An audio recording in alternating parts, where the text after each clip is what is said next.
টুনি একদিন জামা কেনার জন্য বেরিয়ে পড়েছিল, আর এদিকে গাছে থাকা রাক্ষসী টুনিকে ডাকতে থাকে।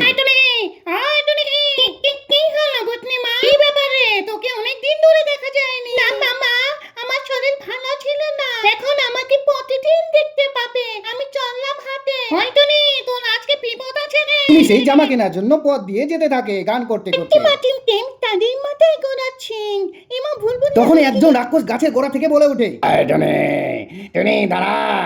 মাগো মাগো। টুনি, এই টুনি এতদিন কোথায় ছিলি? তোকে আমি আবার পেয়েছি, আবার মারবই। বাঁচাও বাঁচাও বাঁচাও মাগো মা। টুনি সেখান থেকে তাড়াহুড়া করে বাড়ির দিকে আবার চলে যায়। একদিক থেকে তার কুকুর বন্ধু এসে বলে, কোথায় গেছিলে? তোকে দেখা যায়নি কেন? দেখো ডগু, তুমি আমাকে এখন প্রতিদিন দেখতে পারবে।